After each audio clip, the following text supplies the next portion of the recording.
Hello students, स्वागत है आपका आपके अपने YouTube channel physics by Vipin Diwan में। देखो बेटा, इससे पहले हमने त्रुटियों के प्रकार आपको बताए थे। अब हम आपको बताएंगे कि त्रुटियों को कैसे निरूपित करते हैं। यह आपको बताई जाए, अंडरस्टूड है कि ये त्रुटियाँ कौन सी है, रैंडम एरर है। ठीक है, सिस्टमेटिकल एरर को तो हम दूर कर सकते हैं। ये रैंडम एरर के बारे में है जितना भी डिस्कशन है कि त्रुटियों को हम कैसे निरूपित करेंगे, कितने प्रकार से त्रुटियों को हम प्रदर्शित करते हैं या लिखते हैं। तो इसके देखो इसमें कौन कौन से टाइप होते हैं।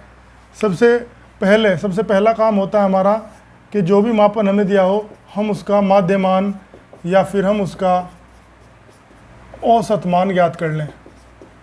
तो इसको इंग्लिश में बोलते हैं मीन वैल्यू या फिर एवरेज वैल्यू। तो सबसे पहला काम क्या है, सबसे पहले हम औसत मान या माध्यमान ज्ञात कर लेंगे। जैसे आप मान लो कि कोई मापन है, माना कोई राशि x है जिसका मापन करना है। ठीक है, मान ले कोई राशि x है जिसका मापन हमें करना है। हमने इसके मापन करे, इसके हम क्या करेंगे कि हम एक बार नहीं नापेंगे, हम उसको बार बार नापेंगे। ठीक है, कोई मापन हम जब करने जाते हैं तो मापन को हम बार बार करते हैं। जितनी बार मापन करेंगे उतनी ज़्यादा एक्यूरेसी आएगी। कैसे, देखो तो हम क्या करेंगे, इसके n मापन ले लेंगे। और कौन से होंगे, x1, x2, x3, ऐसे इसके हमने कितने मापन ले लिए, n मापन हमने ले लिए इसके। तो ये जो n मापन इसके हैं, इनका हम माध्यमान निकाल लेंगे। अगर हम इनका माध्यमान निकाल लेते हैं तो वो माध्यमान इन सबसे ज़्यादा प्योर होगा, इन सबसे ज़्यादा शुद्ध होगा। तो हम क्या करेंगे, सर्वप्रथम सभी प्रेक्षणों या मापनों का, प्रेषणों या फिर मापनों का माध्यमान ज्ञात करते हैं। अब माध्यमान निकालने का क्या तरीका है आप जानते हो, x1 plus x2 plus x3 ऐसे जोड़ते चले जाओ। और कितने हैं ये, टोटल n है तो n से भाग कर दो। तो ये इसका माध्यमान आ गया, हम इसको लिखेंगे xm। xm का मतलब है माध्यमान। तो इस प्रकार हम ये ज्ञात कर लेंगे। इसको लिखने का एक और तरीका, आप 10th में पढ़ के आए, 9th में 10th में पढ़ के आए आप, कि इसको हम सिग्मा के रूप में भी लिख सकते हैं। इसको हम ऐसे लिख सकते हैं, सिग्मा एक्स आई। आई कहाँ पे यूज करते हैं, जो चीज़ बदलती है। जैसे में x है, x के साथ यहाँ 1 है, यहाँ पे 2 है, यहाँ पे 3 है। तो x के साथ जो नंबर है वो बदल रहा है, तो जो बदल रहा है उसकी जगह हम i लिख लेंगे। और i कहाँ से कहाँ तक बदल रहा है, शुरू के टर्म में i कितना है 1 और लास्ट टर्म में कितना है n। तो ऐसे हम इसको लिख देंगे। ठीक है, तो ये तरीका है इसको समेशन के रूप में लिखने का, या फिर इसको डायरेक्ट ऐसे लिखो। तो ये जो मापन आएगा, ये जो माध्यमान आएगा, इस माध्यमान को ही हम वास्तविक मान लेंगे। आगे जितने भी हम कैलकुलेशन करेंगे इस माध्यमान को ही हम क्या मान लेंगे, वास्तविक मान। तो सबसे पहला काम हमारा होता है, जो मापन हमें करना है उसको बार बार दोहराएं और जितने हमारे प्रेषण आए उन सब का माध्यमान ले लें। तो वो जो माध्यमान आएगा उसको ही क्या मानेंगे हम, वास्तविक मान। अब दूसरा स्टेप इसमें क्या है, दूसरा स्टेप है कि हम इसमें जो है निरपेक्ष त्रुटि ज्ञात कर लें। अभी बताएंगे निरपेक्ष त्रुटि क्या होती है। तो दूसरा जो नंबर है वो है माध्य निरपेक्ष त्रुटि। इंग्लिश में बोलते हैं मीन एब्सोल्यूट एरर।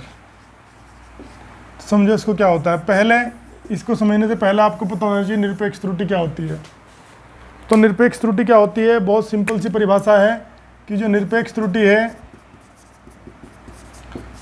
वो बराबर होती है वास्तविक मान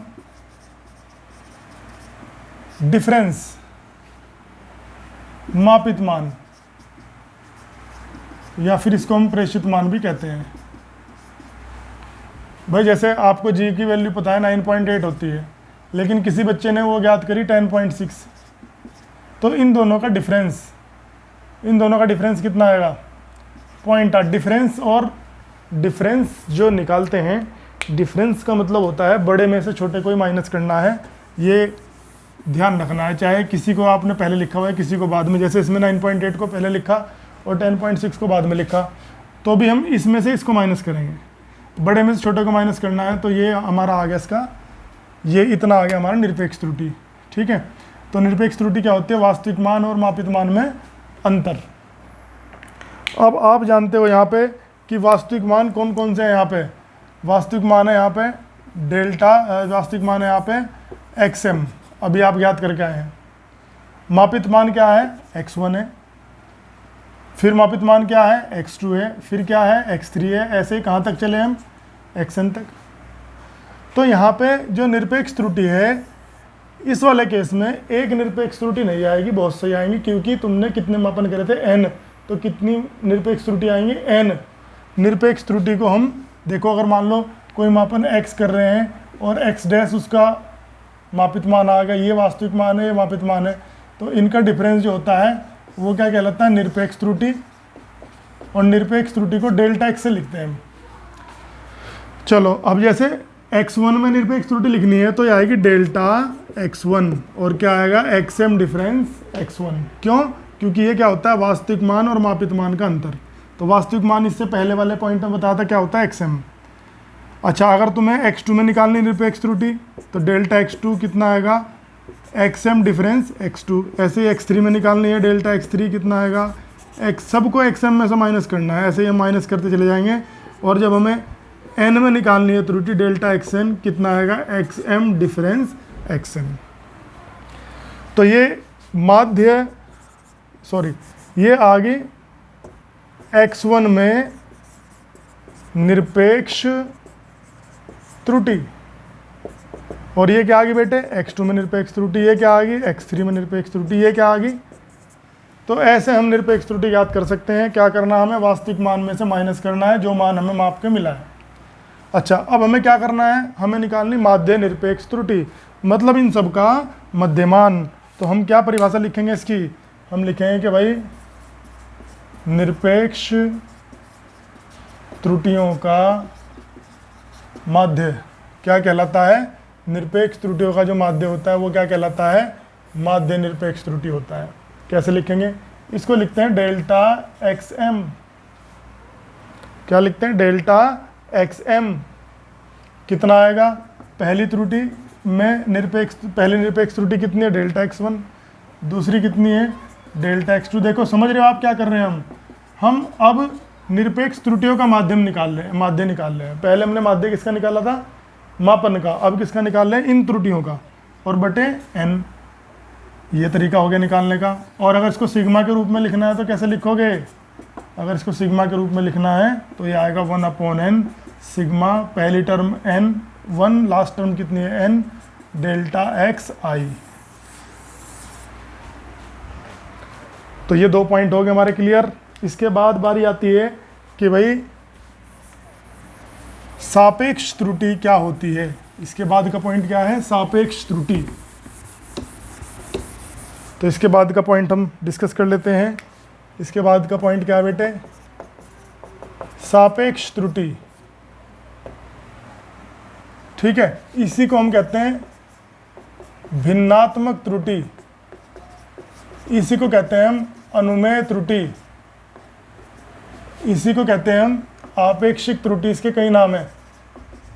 तो ये थर्ड टाइप है हमारा सापेक्ष त्रुटि। इसको रिलेटिव एरर कहते हैं, भिन्नात्मक या अनुमेय, इसको हम रेशनल एरर भी कहते हैं, फ्रैक्शनल एरर भी कहते हैं। ये सब इसी के नाम है। ठीक है, तो इस नाम से कुछ भी आता है सब में यही लिखना है आपको।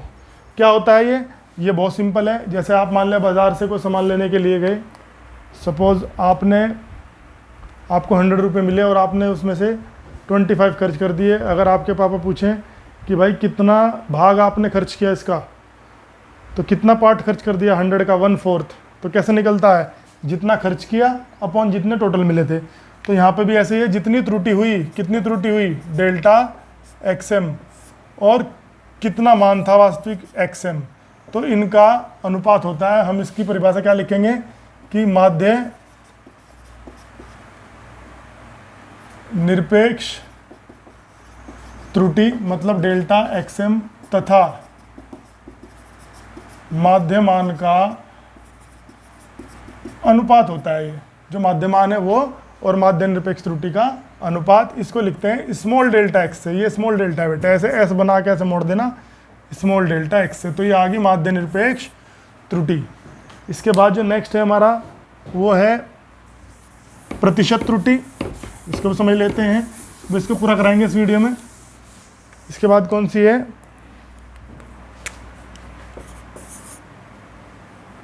प्रतिशत त्रुटि, परसेंटेज एरर बोलते हैं। तो कुछ नहीं है, ये बड़ा सिंपल है। जो आपकी ये त्रुटि आई है ऊपर वाली, ये वाली जो त्रुटि आई है सापेक्ष त्रुटि, मतलब मैंने एक ही नाम लिखा है, ये सब इसी के नाम है। सापेक्ष त्रुटि का प्रतिशत मान, इसका मान प्रतिशत में, परसेंटेज में, मतलब डेल्टा एक्सएम, यही फॉर्मूला है same, upon XM multiply by 100। अगर हम इसको 100 से मल्टीप्लाई कर दें तो ये प्रतिशत में मान आ जाएगा, और इसको लिखने का तरीका होता है डेल्टा एक्स परसेंट। तो इसका प्रतिशत में मान जो होता है वो कहलाता है प्रतिशत त्रुटि। अब इसमें एक जो त्रुटि है वो इसी बार आपके कोर्स में ऐड हुई है, वो भी मैं आपको बता देता हूँ वो कौन सी त्रुटि है, समझ लीजिएगा आप। वर्ग माध्य मूल त्रुटि, रूट मीन स्क्वायर एरर, इसको स्मॉल डेल्टा से लिखते हैं हम। इसको मानक विचलन भी कहते हैं, मानक विचलन, स्टैंडर्ड डेविएशन। ये इसी बार आपके कोर्स में ऐड हुई है जो यूपी बोर्ड के बच्चे हैं। माध्य निरपेक्ष त्रुटि, सॉरी वर्ग माध्य मूल त्रुटि। तो क्या करना है इसमें, त्रुटि का वर्ग करना है, फिर क्या करना है उसका माध्य निकालना है, फिर क्या करना है उसका वर्गमूल लेना है। तो बड़ी सिंपल सी चीज़ है, वर्ग फिर माध्य और फिर वर्गमूल। तो देखो कैसे निकाल लेंगे। पहली त्रुटि कितनी थी, डेल्टा x1, इसका वर्ग करो। फिर दूसरी कौन सी थी, डेल्टा x2, इसका वर्ग करो। फिर ऐसे ही जोड़ते हुए कहाँ तक पहुँच जाओ, xn का वर्ग करो। फिर इन सब का माध्य निकालो और उसका वर्गमूल ले लो। तो ये क्या होगी आपकी वर्ग माध्य मूल त्रुटि। तो क्या है देखो, वर्ग करके फिर माध्य निकालना है और फिर वर्गमूल लेना है, तो ये कहलाता है वर्ग माध्य मूल त्रुटि। और इसको लिखने का भी दूसरा तरीका भी है शॉर्टकट में, सिग्मा के रूप में इसको ऐसे लिख सकते हो, सिग्मा i बराबर 1 से n, पहले टर्म में 1 है, लास्ट टर्म में कितना n है, डेल्टा एक्स आई। तो इसको ऐसे भी लिख सकते हैं। लास्ट एक पॉइंट आपको बता देता हूँ जो इम्पोर्टेंट पॉइंट है, वो ये है कि हम वैल्यू कैसे लिखते हैं। जो मापन हमने करा है उसमें वैल्यू कैसे लिखते हैं। मान लो x की वैल्यू निकाल लेते तो वैल्यू ऐसे लिखी जाती है, देखो वास्तविक मान कितना था, xm प्लस माइनस, फिर क्या करना है, प्लस माइनस करके लिखना है माध्य निरपेक्ष त्रुटि। माध्य निरपेक्ष त्रुटि कितनी थी, डेल्टा एक्सएम, तो इसको प्लस माइनस करके लिखना है। तो जब भी वैल्यू लिखने की बात आएगी ऐसे लिखेंगे। ये प्लस माइनस इसलिए लिखा है, मैंने शुरू में बताया था कि त्रुटि प्लस की भी हो सकती है और माइनस की भी। तो ये जो वीडियो है हमारी, इस वीडियो में इतना ही है। इससे नेक्स्ट वीडियो में हम डिस्कस करेंगे कि त्रुटियों को हम प्लस माइनस, गुणा और भाग में कैसे संयोजित करते हैं। Thank you.